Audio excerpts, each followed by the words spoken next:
Centurion warsuits were first developed during the Age of Apostasy, but weren't used during it, and were only revealed to the legions of the Space Marines much later.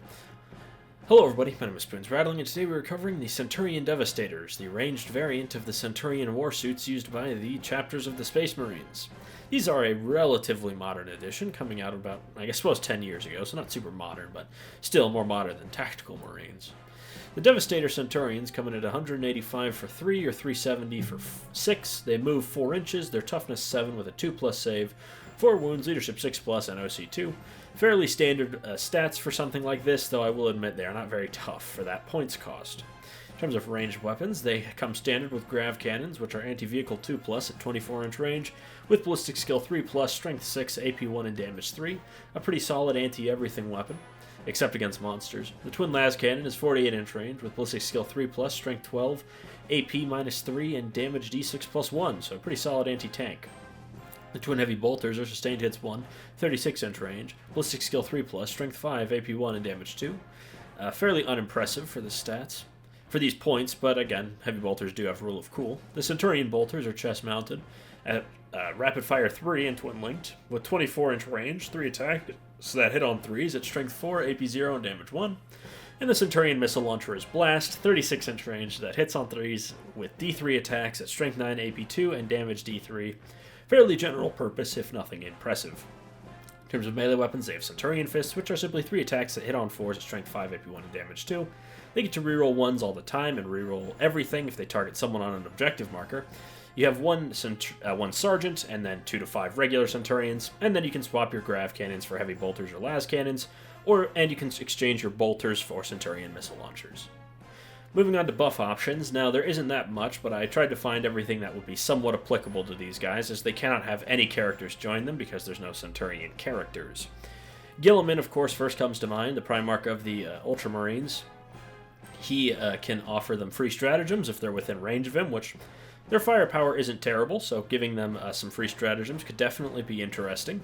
And then the Thunderstrike is also probably only useful outside of the core codex, as you naturally get +1 to wound against your oath moment, though since these guys do get full rerolls against several targets, it's not the most unusual that they might not be targeting the oath of moment target, in which case a Thunderstrike, though a pricey upgrade, could be handy to make sure they're hitting those enemies really hard.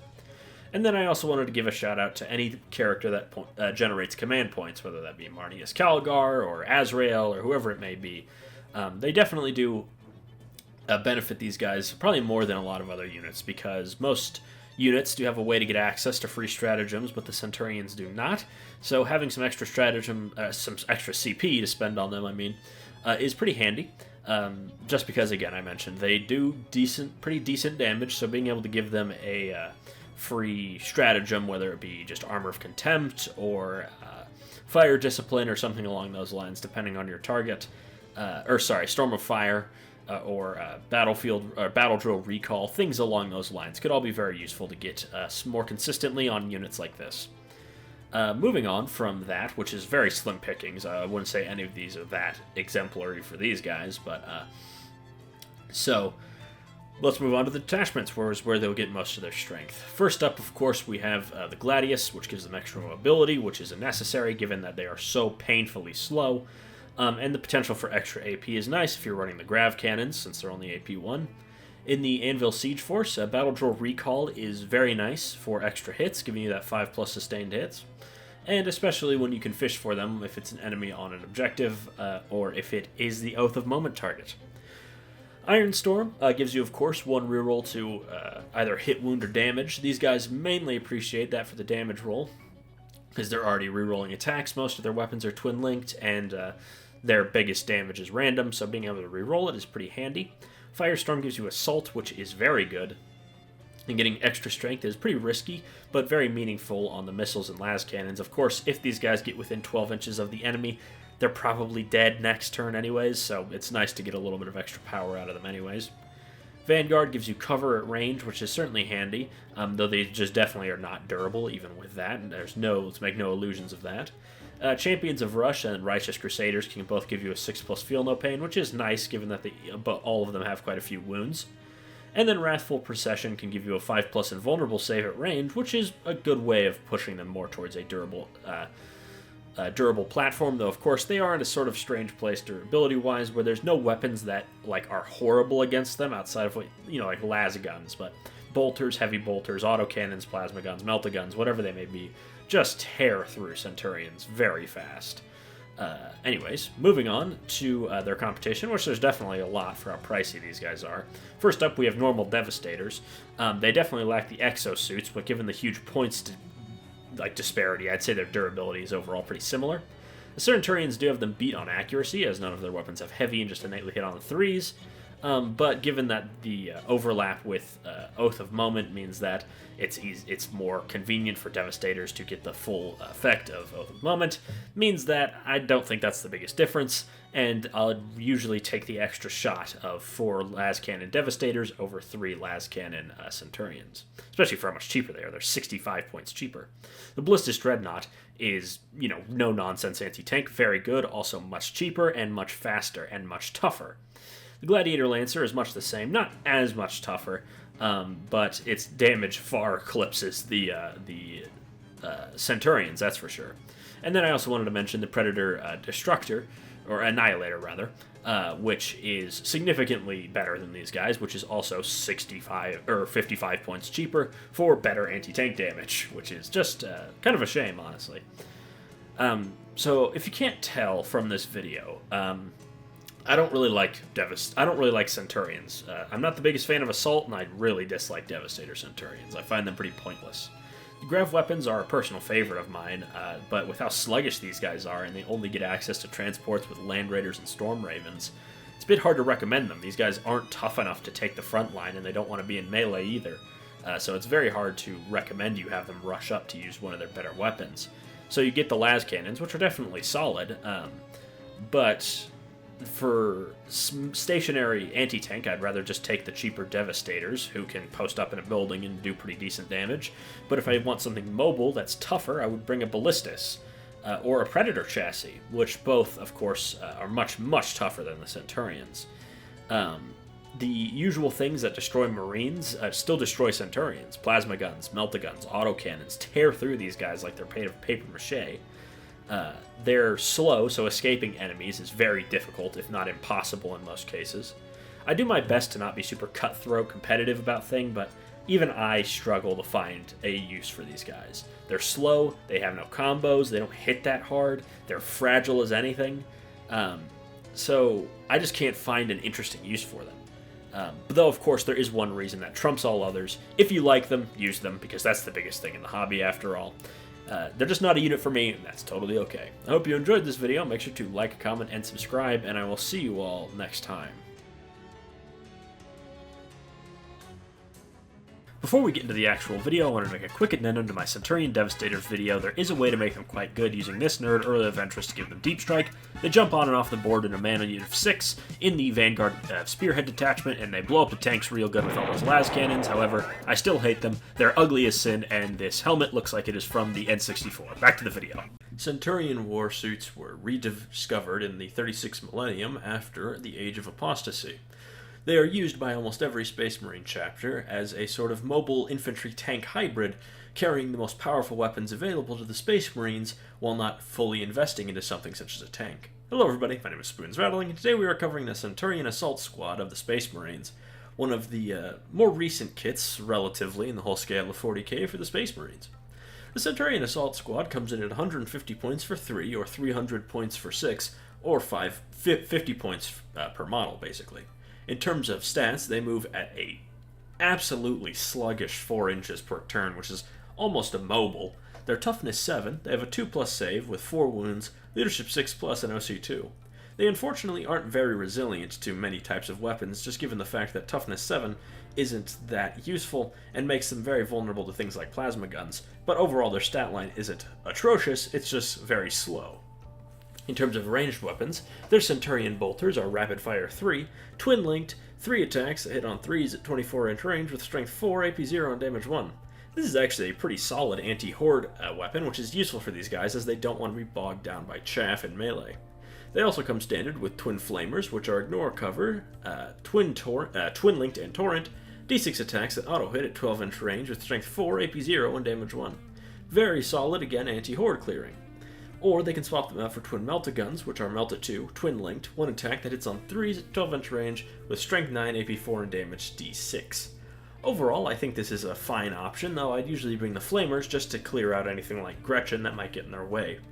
Their melee weapons are siege drills, which have 3 attacks that hit on 3s, strength 10, AP 2, and damage 3. Really good against every kind of infantry.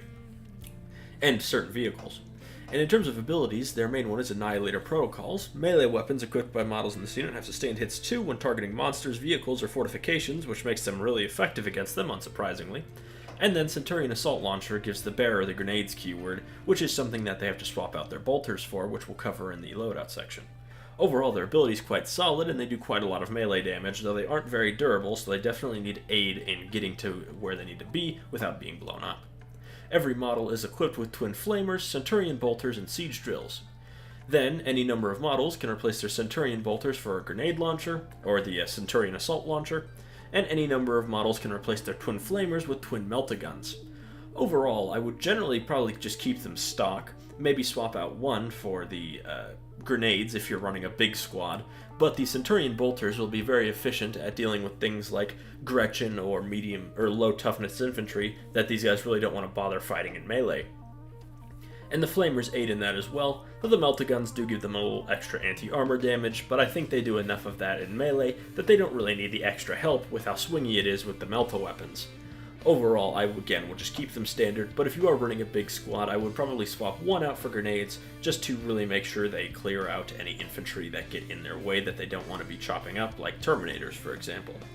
In terms of buff options, they have no leaders, but I did include the things that can provide buffs to them, though I may have missed a few, just because they're either not super relevant to them, or they don't really offer them anything. Uriel Ventress is definitely the one people know the most. He can give these guys deep strike, which helps them just because they're so innately slow. Rapid ingress is very good on them. Definitely one of the biggest threats that can be given that is these guys, and can be super punishing to the enemy if they leave any space where these guys can drop, because truly their melee damage is really good. It will put the hurt on just about anything, from the lightest vehicles to things like Terminators. Though it won't do much against hordes, but that's why you have all the bolters and flamers. Logan Grimnar of the Space Wolves is another one that I think is quite nice for them, just to give them those free reroll charges and reroll hit rolls, which is very useful given their low number of attacks. And then in terms of transports, the Land Raiders come to mind with their assault ramps, and they desperately need something to make them move faster, and the Land Raider is super tough and will allow them to get to combat much quicker if you don't want to use something like Uriel Ventress. And then there's also the Storm Raven, which can do the same thing but worse, but I did want to at least include the Storm Raven, mainly because I really like the Storm Raven. It's one of my favorite Space Marine vehicles, and I love to use it in just about every game that I play, honestly.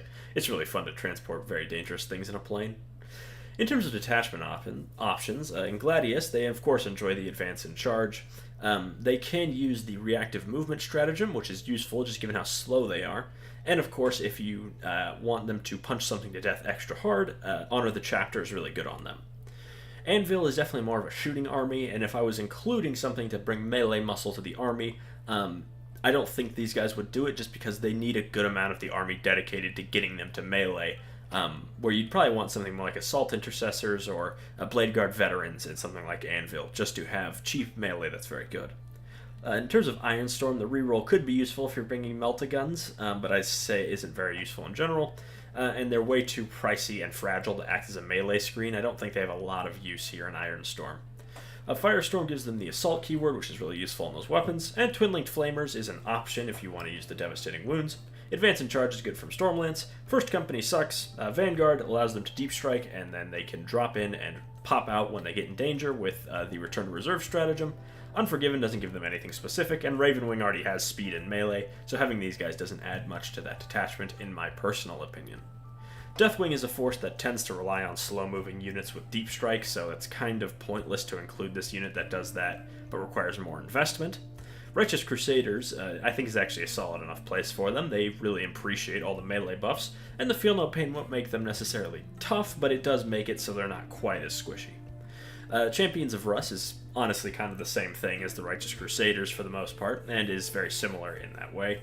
In terms of Liberator Assault Group, I think they're actually quite deadly there. They make good targets for stratagems like Savage Echoes, and the +2 strength and attacks makes them much more deadly against Toughness 12 vehicles, which could give them a little bit of trouble. But with that, of course, they are just going to be absolutely nuking enemy units.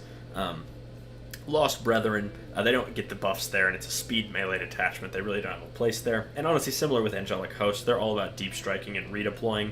And I don't think these guys really have a place there because there won't be anything to draw fire away from them, which will just lead them to die. In terms of competitors, Terminators definitely come to mind as a more mobile version of these guys, and also far more durable. Centurions can, in certain situations, outdamage them, but the volume of attacks that Terminators get over these guys definitely evens things out quite a bit. I do think with Uriel Ventress, these guys can outperform Terminators in a few areas, but in general, I prefer Terminators, not only just because I like Terminators more as a unit, but just because I think they're a little bit more flexible.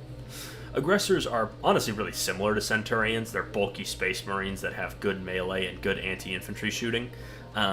Though the Aggressors definitely do need that character to be worth it. Aggressors can foot slog. They don't necessarily want to do it, but they really can do it, where these guys really can't. They're way too slow, way too fragile, way too big.